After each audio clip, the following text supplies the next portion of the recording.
Hello and welcome to the StoryGrid podcast. My name is Tim Grawl. I'm the CEO of StoryGrid Universe, and I'm a struggling writer trying to figure out how to tell a story that works. Joining me shortly is Sean Coyne, the creator and founder of StoryGrid Universe, and a writer and storyteller with over 30 years of experience. Along with him is Leslie Watts, the editor-in-chief of StoryGrid Publishing, and Danielle Kiowski, the chief academic officer of StoryGrid University. In this episode, we're continuing to work on my scene based on the masterwork Eyewitness by Ed McBain. And one of the things I had to remind myself in this episode and continue to remind myself and maybe even remind you as the listeners of this series is that the point of doing this exercise is to get better at a skill set. This is what I'm working on, is building up lots of skill sets. And as you see, each week I'm learning something new. I'm having new insights into things, but at the same time, I'm iterating on the same thing over and over and over. And some of you have emailed me, and some of you have been legitimately worried for me. Some of you feel like we're spending too much time on this. And I get what you're saying. I understand what you're saying. I could see how from the outside that's what this looks like. But the way I see it is I have 3 experts that are taking their time to constantly look at how I can become a better writer. Some of you have even written in and said that you like the scenes that I've written and you think they're good enough. And I like the scenes I've written too. But again, that's not what this is about. This isn't creating a scene that I like, a scene that's publishable, or a short story that's publishable.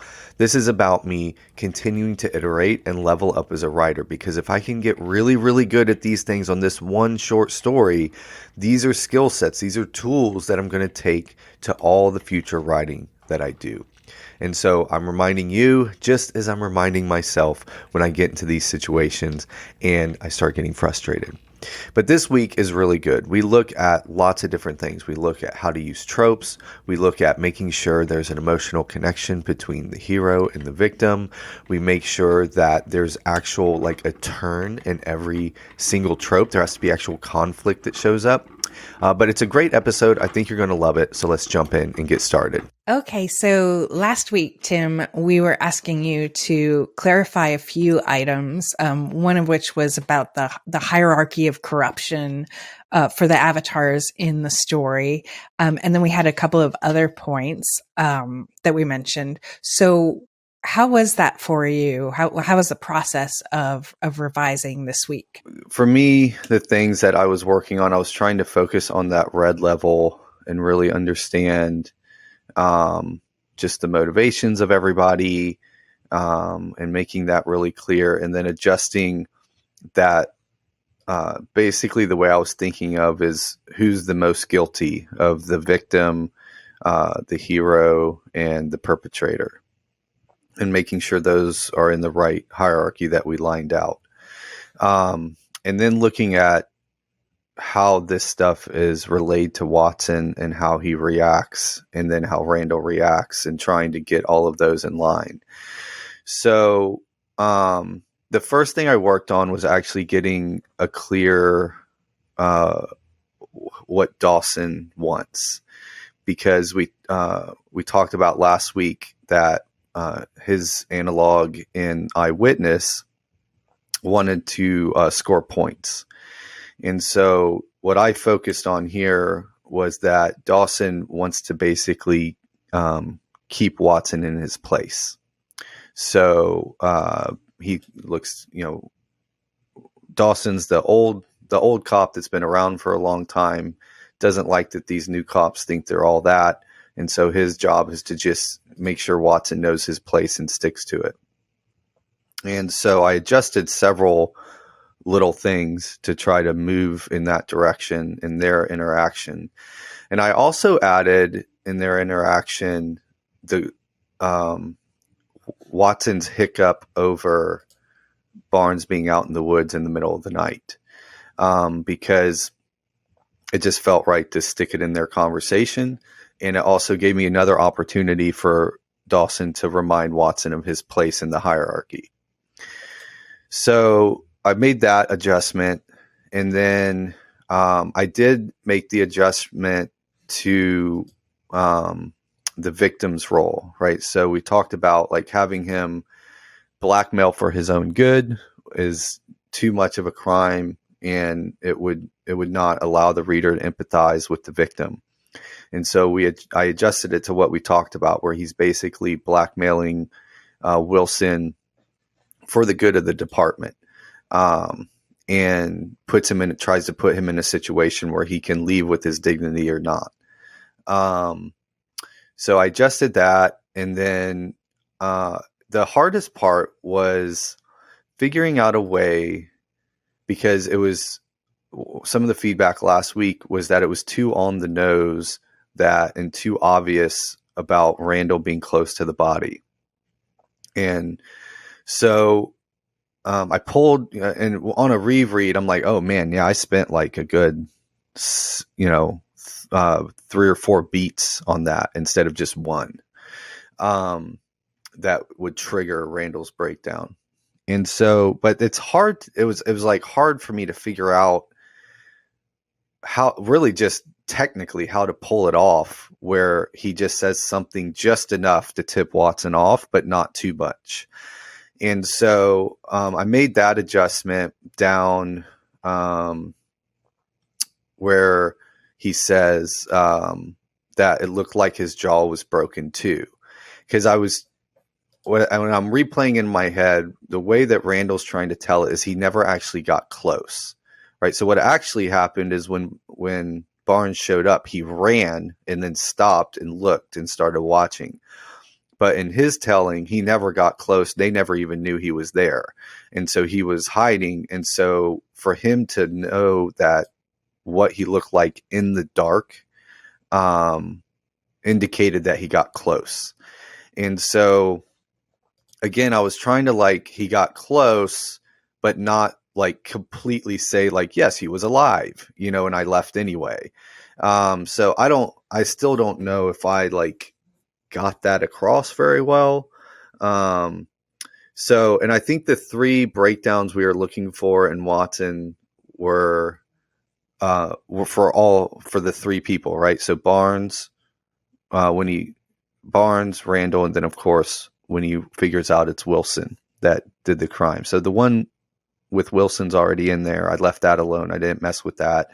I added the one with Barnes with his interaction with Dawson, and then I adjusted the one with Randall, and then finally I adjusted what he overheard, what he says he overheard, and by just basically getting across that Wilson and Barnes knew each other, because Watson didn't know that at the beginning of this interaction. So that's where I say Barnes came out of the woods yelling, says what he yelled, and he said basically based on the interaction, Watson says, sounds like they knew each other, and Randall agrees and says, seemed that way. So that alone like tips off Watson that, wait, what was I trying to accomplish with that? I lost my train of thought. And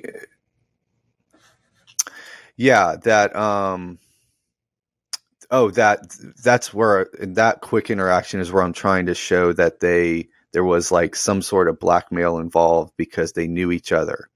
So so those are the things I focused on this one. And then I adjusted some of what I wrote at the bottom as backstory. So those are the things I worked on. I was just really trying to get at, why everybody was doing what they're doing, and trying to get those stumbles with Watson in there correctly. And probably the biggest adjustment, the place I made the most adjustments just by word count, was getting really clear on what Dawson wants in the interaction. Okay, great. It's funny you mentioned the word count, because I don't do it every week, but this week I thought, oh, let me check how it's shaping up, between Eyewitness and your story. And it's pretty close. It's 200 words difference. And so, that's not always something. It's just something to kind of keep an eye on when you're doing a pattern iteration to see if there's if there are good reasons for big differences. That's just something we want to check. And then I'm really liking the approach. The way that I approach the filter for things that are in the story at this level, since we're looking at the red level, that, looking at things from Sam's problem. And then from there, looking at going down to the green level, but it's sort of the red of the green of looking at the avatar's essential tactics. And then looking at trope function. So that was kind of how I was looking at things today. So I thought we might just kind of check out, make a list of all of our items, and then decide what we want to talk about today. So one of the things that I have is along the lines of Sam and working on adjusting Dawson and the way Dawson is showing up, is the line, hell no, you're supposed to sift through the attention whores before we call the boss in. You can buzz him if you'd like. And so I was still thinking about this in terms of, is this illuminating Sam's problem, or how is this illuminating Sam's problem? And then recognizing that when Watson includes this, he kind of makes Dawson look bad. And so just thinking about that from what he's trying to accomplish with this, and is that aligned with that? So that's one thing I was thinking about. And I was thinking about, in the part that follows, when Barnes is coming up, if we have a sufficient trigger or to bring up Barnes. So in this part, when Watson is the one who's responding to inputs, we want to make sure that what's happening in the scene makes it that there's a trigger, or there's an input that causes him to say, oh, what about the wallet, and what about the badge? And so that was just something I wanted to check on. And then one other thing I had was, it's actually further in, and we might not get to it, but I'll just mention it in case it's useful. It's along in what I'm identifying as basically trope 5. So this is when Randall is appealing to Watson's sense of pity. So it starts with Watson saying, "Why didn't you call the police?" And then we get into it, and there's his reassuring talk to Randall is, "I appreciate you coming in. That took a lot of courage." And so this is slightly different from what we see in Eyewitness, because in that story, Capelli is focusing on, you don't have anything to worry about. He's addressing a different concern. And I wondered if this was kind of something from that different internal shift, or controlling idea, really, of, are we focusing on the Randall as someone who is marginalized, or are we focusing on Randall as someone who is not safe? So those were kind of my main things that I picked up this week. So Sean, did you have some items that you want to mention? Yeah. First of all, it's coming along nicely. So I want to say that first. But there are still signal problems in this for me. The Barnes it's still not clear. Barnes's intentions in the text do not come through. And also the non sequitur questions that come, like the question, doesn't it seem weird to you? That's kind of like, that's a clam. It's what that means is that it's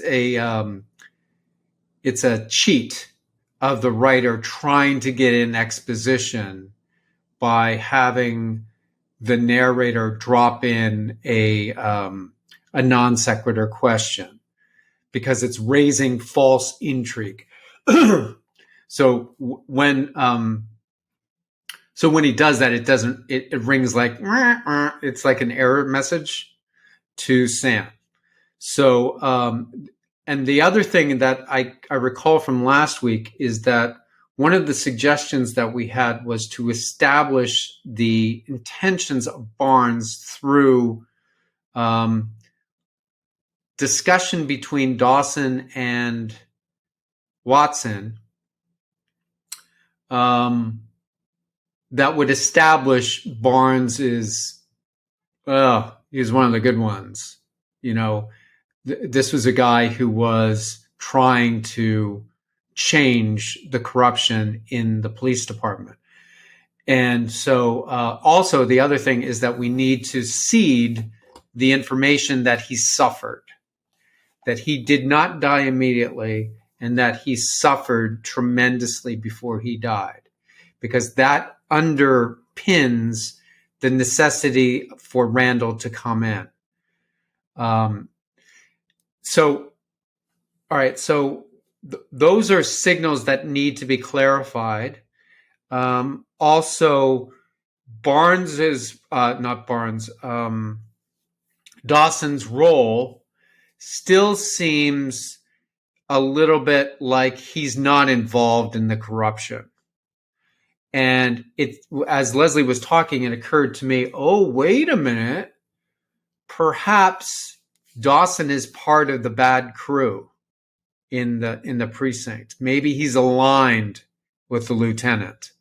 Maybe his intentions are to keep these do-gooders under control, and Watson is aligned with Barnes. And so Dawson's actions to sort of circumvent evidence from being heard would make sense for him to just go, it's just a bum. And so this police report would have a double-edged ability for Watson to unearth the corruption to higher levels of the police department. Not only do we have a dirty lieutenant who murdered one of our colleagues, but he has defenders within the system who need to be questioned too.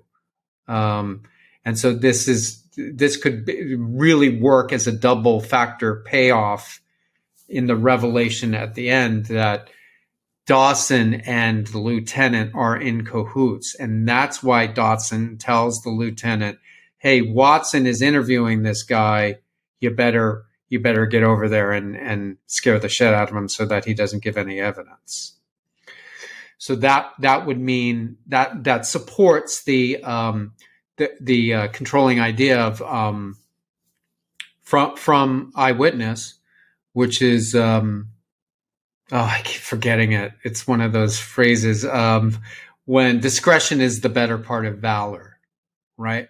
So the discretion here is the better part of valor because the police report is the thing that will serve justice, not the evidentiary declarations of the witness, nor the author of the report itself. So it's so close, right?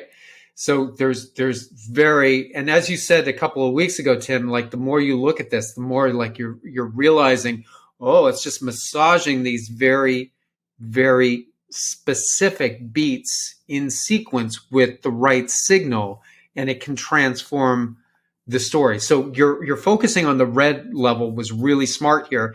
I think we need some more red level examination in order to affect the green level choices that you're going to make with the language. And everybody does it to drop in a clam here and there, and that's what an editor is for, is to go, hey, I know what you were doing here. You're taking you're trying to get an easy solution here by going, hey, I wonder if the butler had anything to do with it. Anyway, let's get back to dinner, that kind of thing. And you can always tell that in the old movies where, oh, they just ruined the movie for me. So anyway, that's really about the signals are still noisy.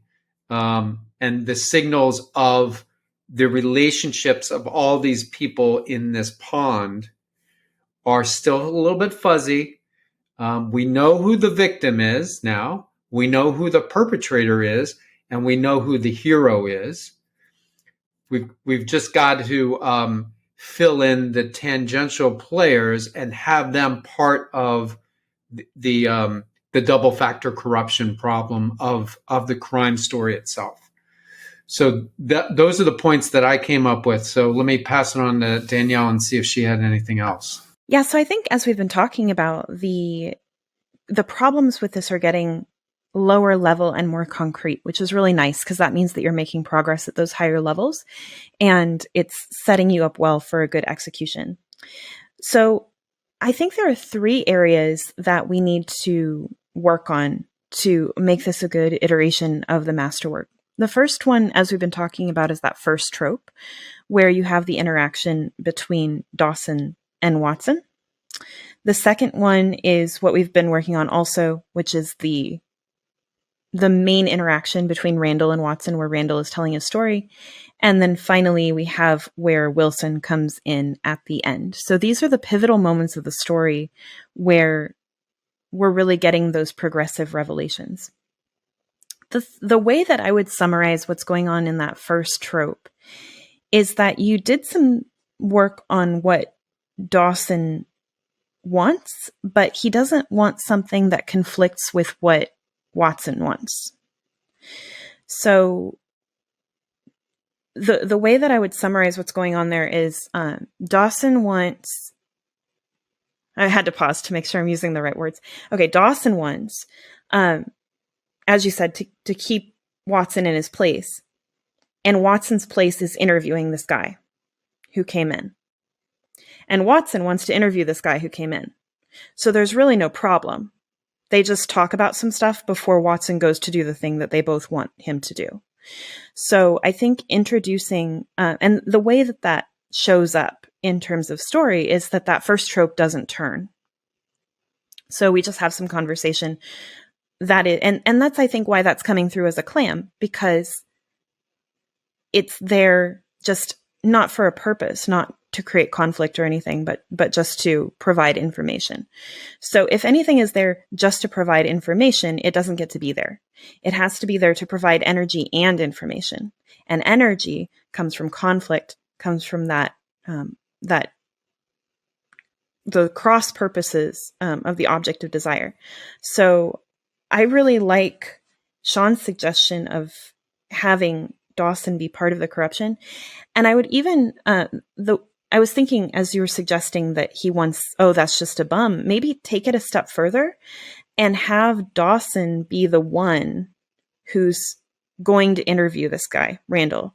And then Watson comes in and kind of swoops the witness because Dawson has something come up, like maybe he has something urgent. So if Watson swoops, then Dawson's going to be like, oh no, he's going to get the full story and he's going to call Wilson to come down right away. So I think because there are a couple of things. I mean, now I'm getting into like the weeds of this, but when Magruder doesn't call the lieutenant until Capelli buzzes him to get an identity lineup together. Because then he knows that Capelli has something. But here we need a reason for Dawson to be calling Wilson. Wilson. So the question is, why would he do that? And I think building that into that first trope makes sense because he doesn't have that opportunity when they have that interaction, and he learns that he's gotten something because he knows at that point that he's going to get something. What if Dawson is the one that's trying to offer the money to get Randall to leave and Watson walks in on it? So he's trying to get rid of the witness. Watson walks in, and then there's this awkward moment because it's Watson's job to interview witnesses, and Dawson's trying to get rid of a witness. And then he could basically pull Dawson in out of the breezeway, and they can have a quick conversation where Watson takes the witness from him. And so there'd be and it would be more like of a physical interaction than just like them standing at a desk having a conversation. I like that. Yeah. No, but what you said about that makes a lot of sense about basically we have to have a full 5 commandment interaction in every trope. I really like that too, Tim, because it's got a nice twist because the $10 at the beginning is offered by the bad guy and the $10 at the end is offered by the good guy. And that explains to the reader, oh, wow, this cop is really smart because he just used the same tool that the bad guy was going to use to get rid of the evidence in front of the killer. So it looks like Watson is on board with Dawson and the lieutenant when he hands Randall the 10 at the end, because that's the tool of corruption, payoffs. So a payoff is an indicator. It's signal, right? I always talk about signal. What do I mean? You got to find the thing that indicates corruption, and a payoff is beautiful. And so this is really brilliant how you came up with this based upon Danielle's suggestion, which was really, spot on, of course. And now you're using objects as symbolic representations at a very, very visceral level. So when somebody hands you money to do something, they're paying you off. So if you go with that suggestion, we've got Watson coming in. He's writing up the police report. One day I walked in, it was the late shift, we're on that Barnes thing. And I saw Dawson offering $10 to a witness. So I pulled him aside and said, let me just interview the guy. Yeah, he's a bum, whatever. And then at the end doing it. It's just a nice twist because we've got overt corruption at the beginning and covert justice at the end. It's justice pretending to be corruption. And what does Barnes do that ended up killing him was justice pretending to be blackmail. And that ended up killing him. So the message that you're sending is discretion is the better part of valor here. A guy lost his life because he was trying to combat corruption by being corrupt. This is the way to do it. So I'll stop there. So that's really a really nice. I think that's a really good strategy to get the signal really, really loud and clear to Sam. Yeah, I love that. So that is what I had for the first trope.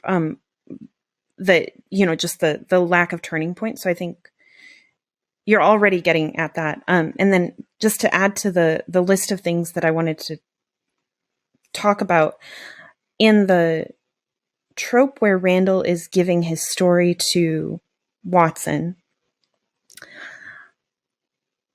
I think some things are coming through more clearly. I think the execution of the breakdowns isn't quite right. this is a small tweak.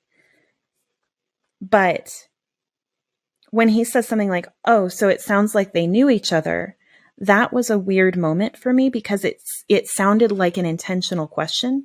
It sounded like a question he shouldn't really be asking. And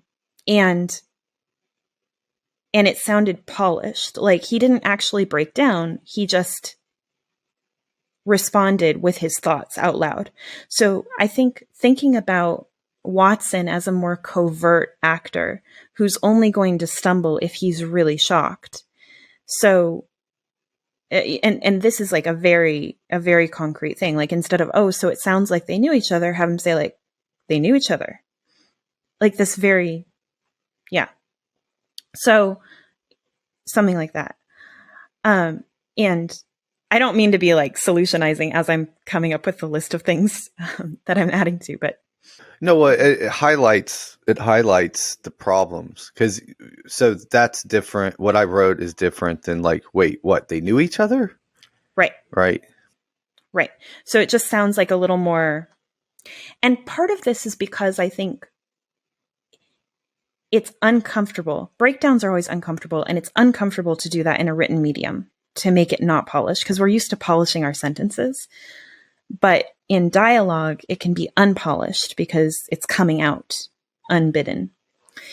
So that's the execution of the breakdown. And then also the nature of the breakdowns. I think there are a couple of things going on there. So it didn't really ring true to me when he said it looked like his jaw was broken. And then he switched to, oh, well, I just assumed that. I think what I'd like to see, so there's a process that we go through. We have perceptions and then we have evaluations of those perceptions. So you can think about it as you get evidence and then you come up with a story to explain the evidence. So what I'd like to see is that he presents a conclusion that he shouldn't have the evidence for. So Watson has to backtrack and say, oh, you shouldn't have had the evidence. So if he says it looked like, he's saying, I had this piece of evidence. Watson's saying you shouldn't have had that piece of evidence. And he's saying, I was wrong. I didn't. And so he loses that plausible deniability. Like in Eyewitness, they can go on together with the fiction that Struthers was telling the whole truth because they're operating in sync together.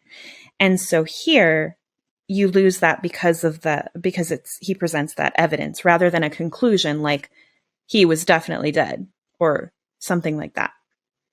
And the final thing here is that your story, your backstory, is a lot more complex than the one in Eyewitness.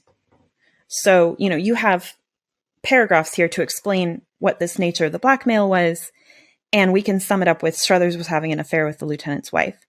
So I think the reason that I bring that up is I think it's great. I think it's very powerful, but I think we need to build in more breakdowns than we had in Eyewitness necessarily. And the one that I'm thinking about is that I don't get that Wilson was there using Randall's services as a prostitute. And I don't think that it needs to be super on the nose, but I was envisioning maybe another moment where, with Watson challenging him and saying, hey, like, it's dark. You said you were in this bush. How do you think that you're going to identify this guy if you were far away? And then he could, and maybe, I don't know, maybe he admits that he's seen this guy around before and that's why he's worried about him coming, something like that. But something to explain, something to give that little bit of a hint that they do know each other separate from this interaction. So those are the points that I have for that middle section. And then that's all going to pay off at the end. So there, I think it really is just, it's part of it is just downstream stuff. Like we have to know that Wilson is coming in because of something that Dawson did. We have to understand why he's there. And then I just, I like the changes that we talked about with the first trope being reflected in that. So I like a lot of it. What I don't like as much, like the one quibble that I have with it, is him seeing the picture and then not running until Wilson comes in. Like, it just seems like it's too much because he gets that double revelation. So I just think the picture is something that you can cut and kind of streamline it so that he has a smoother path to understanding what actually happened. So that's my list of things.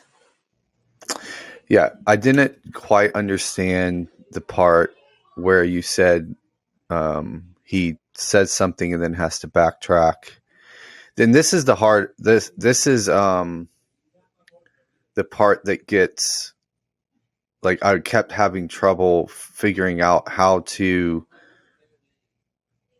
reveal that he was close to the body and therefore knew that Barnes was alive when he left, without going so far as to basically making Watson upset, like breaking Watson down to the point that he arrests him then and there for that crime, while also, like, now in what you're saying, keep them basically on the same team in this fiction that Watson understands he's unraveling, while at the same time showing that Watson breaks down when he says this. So that is a lot.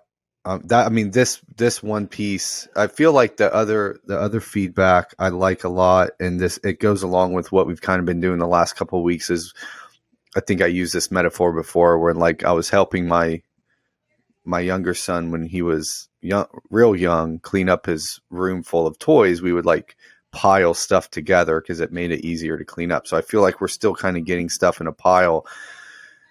This one, I just can't wrap my head around what I'm supposed to do with it, because I feel like I'm either too on the nose or it's too vague. I feel like that's what I either do too, and you're like, well, that's too much, you're giving too much information. And then I swing the other way and it's like, well, I'm not getting the signal. I don't know what you're trying to tell me. It's not in there. And then now the added, like, keeping them on the same page, I'm just, like, really stuck on how to, like, hit all of those notes in 15 Can I jump words. in? I have some thoughts about that. If you take a look at the beat map in the interaction between Struthers and Capelli, you'll notice that Capelli is very flat. And the flatness is a technique that one uses to get people to tell more than they wish. So instead of things like, I appreciate you coming in. That took a lot of courage. Instead, you say, what happened next? And then, as Danielle said, the breakdown that Watson would have would be the slip out of a conclusion that his mind has drawn to, and then that triggers a counter reaction from Randall. So that's a very long-winded way of saying, take a look at the way Capelli does the interview versus the way Watson does the interview, and see the differences between the tactics that they use. So Watson isn't going to sort of, he's there to collect the facts. He's literally playing judge. And then what did you do? Is that so? He's not going to ask about the qualia, and he's not going to make judgments about the motivations or the intentions of the witness. He just wants to hear the step-by-step recitation of the story. And then he's going to sift through that story and find the bullshit. And when he finds the bullshit, he will confront the witness with simple statements of declaration. Hold on a second.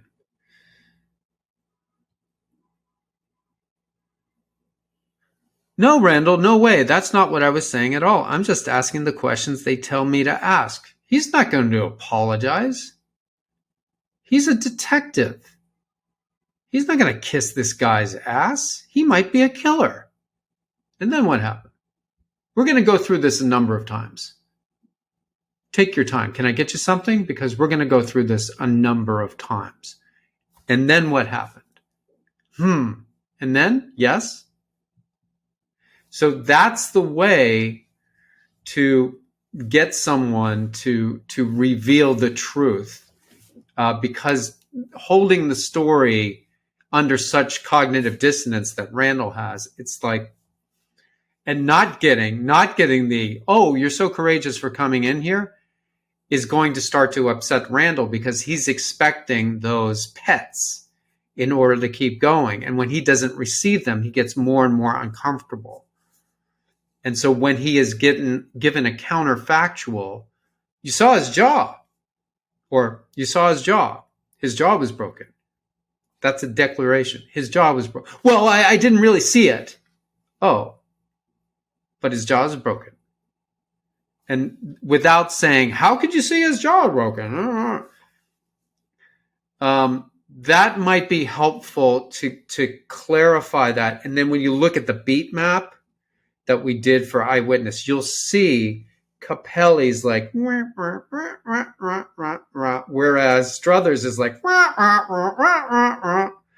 so it's this solicitation of hard signal, and it's done through very, very mechanized, mechanical, and then. So that is the technique that we use to test someone. So when your little kid comes in and, so tell me what happened at the playground. And then what happened? Because you can't, they're going to make up a lie, especially if they got in a fight and they were the ones who started the fight. Right? They're going to do a bunch of stuff and then they're going to step in a trap. So you go, and then what did they say? They said, and did anybody else hear you say that? Anyway, so that might be helpful to get that, up and down of the witness versus the sort of micro changes of the interrogator. I'd like to explain a little more about what I meant by the evidence and the conclusions also in this moment. So when he says his jaw was broken, like I said, this is what I would put in the realm of evidence. So what I'm imagining is I'm Randall. I see this attack happen. I go over to Barnes. I lean down. I see, oh man, this guy's face is a mess. I'm scared now because it's really traumatizing to see people who have disfiguring injuries, right? We don't like to see faces that don't look like faces. So I'm freaking out. But I'm a good guy. At heart, I'm like, I want to figure out, if I can help this guy. My hands are shaking. I feel like I'm going to throw up. So I kneel down next to this guy and I'm trying to figure out what's going on. I feel like, does he have a pulse? He's got all this blood on him. My hands are shaking. I can't really feel. I think he doesn't have a pulse. I think I need to get out of here. So, and now that I'm in this moment, I'm like, do I grab the phone and the badge and the wallet? Maybe maybe the wallet fell on the ground and I grabbed that. But do I want to stick my hands in this guy's pockets? I do not, because I'm not used to this kind of trauma, right? This is what's breaking him.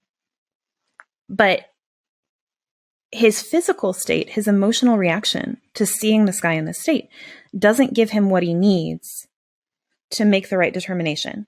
So I go, I see this, I do what I can, but I can't stand being in this situation. And I think, okay, he's dead. I'm leaving. I can't do anything else. So when I tell Watson something, what I'm envisioning is if I tell Watson, look, he wasn't breathing, or he didn't have a pulse, and not he didn't have a pulse, that's evidence, but like he was dead, right? That's my conclusion. That's where I got to at the end of this. Watson's a smart guy and he's a detective, so he's going to back propagate. Taking what I said, he's going to do what I just did there. He's going to say, okay, what is the process through which Randall could make such a claim? What pieces of evidence would he have to come to the conclusion that Barnes was dead? And he's going to know, with the story you told me, there was no way that you could actually make that determination. And so I think that's the first part of it, is that he presents this conclusion that requires that detective work. If Watson challenges it even subtly, like if he says something like, yeah, he wasn't, I think this is a good opportunity for something like I didn't see stubbornness in his eyes, I saw fear. Like if he says, I really thought he was. Right now there's a different back propagation. Oh, that whole thing, that whole process of the trauma, like that. Now I'm saying I did my best, right? And I'm not telling you that I went up and touched the body, but I am telling you that. And so that's kind of what I'm envisioning for that, is that he has to have some way of figuring out Randall's trustworthiness in that moment so that they can remain on the same team. Because yeah, and note what's happening here is we're going into energy, we're going into the emotional connection between these two avatars. Because if you stay on the informational level, yeah, they're going to hate each other and Randall's going to get arrested. So it has to be deeper than that. It has to be multisensory, and it has to be about that connection on a subverbal level that lets Watson know this guy's okay. So this is my simulation of what would happen in that moment. And it doesn't have to be exactly like that. That's just what I'm imagining as I think about the energy that moment needs. So anything that creates that same sort of an energetic interaction between them can fulfill what needs to happen in that moment. Yeah, that's good. I think that's a really helpful way of it's what Leslie and it's what we always say, run the simulation and think to yourself, I wonder what it would be like to witness that, and then to see a disfigured face. Oh boy, no, it doesn't matter if you don't know the person, to see someone like that. And of course, you're going to want to run. You want to get away from that. And so Watson is a pro. He's a detective. He knows how these things work. And so when Randall says, I really thought he was, then Watson will be like, gotcha. You ran. It's terrifying. And then that moment when Watson says, okay, then, or something, it's a connection, as Danielle says, at emotional level between two human beings. And one guy is saying to the other guy, I failed this guy. I was terrified and I don't know what to do. And that's why I'm here. And I hope you can help me. And you can help your friend who is dead. That is what the message, the energy will transfer with the right kind of. Now, how do you do that? Well, it's someone who's breaking down, who makes a confession. I really thought he was dead. I didn't know he was alive. And he believes him. Even though he knows that the guy left him for dead, but he can understand it. And that's justice at its best. It's when the relationship is built up on trust that the one person can say, I can understand that, and that makes sense to me. And that's a just situation. You did have to protect yourself in that situation, and it's natural. That is a just relationship. And if you can get that, that's justice, right? And crime is about justice. So remember, it's always, we get in our minds and we go, oh my gosh, what is the corruption? Where is the justice? And it's about relationships. Is this a trustworthy person who did their best under terrible circumstances? Did they do the right thing by coming in? Yes, they did. Are they going to enable the person who perpetrated this to get in trouble? Yes, they are. Should they suffer any more than they've already suffered? No, they should not. In fact, they're haunted. And that is the beauty of Watson as the inquisitor and also the judge and also the one bringing more justice into the world. Why? Because he's a just person who appreciates the relationship. So remember, what do we talk about at the very bottom of the story? Build up, breakdown, build up, breakdown. Build up and breakdown of what? The binds of human interaction. And justice is when the buildups strengthen so that we can have interpersonal experiences that are meaningful. And so what Randall receives in that moment, if you pull it off, and I think you will, what he will receive is a connection with another human being saying, wow, what you went through was really difficult, and I'm sorry for it. And I'm not going to blame you for being at the wrong place at the wrong time. It's not just for me to do that. So justice is about just relationships, strong relationships that are bound in shared values. And I share your value that the guy who did this should suffer. He should pay the price. That's a shared value. The relationship is now really tight. It's trustworthy. Watson now trusts Randall. Randall now trusts Watson. And that's why they know exactly what they're doing when Watson goes, here's $10, buddy, split, scram. And then Randall's like, thank you. I trust that you will get this son of a bitch behind bars. And now I'm going to leave, and good day, sir. Thank you. So that's really, really good because it's about relationship at the bottom. It's not this heady stuff. Is the relationship stronger at the end of this scene between Randall and Watson, or is it not? It needs to be really strong at the end.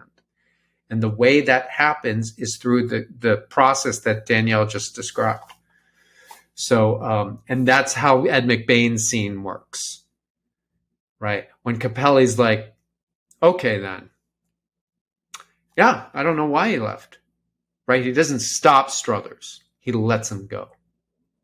And that is the signal to the audience that Capelli has made a judgment. And he is a just judge. I had a couple of thoughts kind of along these lines that we want to look for as you're making these adjustments. And one of the things is that we have there's that moment when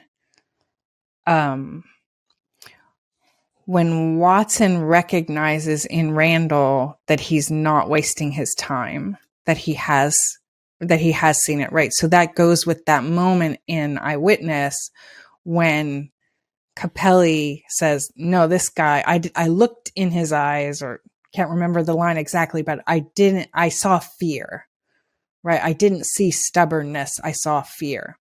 So that's part of when when the detective is making a decision about the witness. And so there's that. And so to me already at that point, Watson is not thinking that Randall is the perpetrator. He's just trying to figure out what he knows. He just wants to, get the information. And then I think it's really important because of the form as the narrative device of the police report that Watson, as he drafts the report, doesn't inadvertently drop Randall in it. Right. So that has to be very, very subtle. So something that you wouldn't pick up on the first read, something that you would pick up on subsequent reads. And in part, I think that's because this is a very different story from, say, Murder on the Orient Express. In that story, Poirot is overtly weighing justice, right? And we know how that, we know the scenario, and the scenario is not being hidden. It's not subtle at all. And so in that, it's that same kind of thing that I'm judging that this group of people, that they saw justice done and that to report them would be unjust. So I'm not going to do that. So that's what Poirot is deciding. So essentially here we have Watson reaching the same conclusion that whatever Randall did is not worthy of that. And so we just need to recognize that because of the narrative device being what it is, we just need to make sure that Randall doesn't get implicated accidentally. And I think one of the ways that one thing that may help as you're looking at these is to look at the tropes and what each one is needing to accomplish. And in terms of, right, there are goals and there are essential tactics. There's the micro strategy through which the avatars are trying to achieve their goals. And then there's the outcome. Does it work out or does it not work out? And we also listed the value shifts on the surface, above the surface, and beyond the surface. And then we have the essential features. And so that's another way to check that you're iterating the story's pattern, or for you to make a decision at a certain point. I want to depart from the pattern, but it still works. The story still works as a unit because it's still accomplishing these kinds of things. So I think that, going back to what I was saying is like really checking the hierarchy of checking things along these lines, includes looking at the narrative device and how are we illuminating Sam's problem with each adjustment, and then how we're fulfilling the functions of the tropes in order to really enact that on the page. Okay, Tim. So it's been a little bit of a beating this week, but in a good way, because these are very specific points. So for next week, I think we might want to take one of these tropes and really nail it instead of asking you to do 3. So if you, I would suggest that you do a revision to the very first trope and execute the brilliant idea that you had based upon Danielle's commentary about switching out the briber, and then and also because we're starting at the very beginning, really, really take to heart Leslie's very crucial point about the narrative device. We haven't really slammed you for this yet, but when you're using qualified language, it's got to be super, super specific and important to use it. Otherwise, you don't qualify. You just give them the facts. And you want to use very simple verbs and sentence structures. So he saw a murder. Or, right, so you want to make it very clean, clear, non-disputable, declarative, so that anyone who reads this report, at the end of the report, is going to be like, oh, wow, we got some dirt and we got a couple of bad fish in this pond and we got to take care of the head. So those two things I would highlight very strongly. So that's that first trope, passing off Randall from Dawson to Watson, and really taking a look at that narrative device. So unless Leslie or Danielle disagree, I think that would be a good thing. Because tackling all three of these, you're going to do it, but let's take it one step at a time. Let's nail the first one first, and then we can go to the second. Thanks for listening to this episode of the StoryGrid podcast. For everything StoryGrid related, check out storygrid.com. Make sure you sign up for the newsletter so you don't miss anything happening in the StoryGrid universe. Along with that, I recommend checking out our YouTube channel. We've been putting up a lot of great content there, including several videos looking at individual genres. So we've done genres like the performance genre, love genre, action genre, crime genre, and we're going to continue working through there. So make sure you head over to YouTube and subscribe to our channel. If you're interested in any of our StoryGrid titles, you can find those at storygrid.com/books.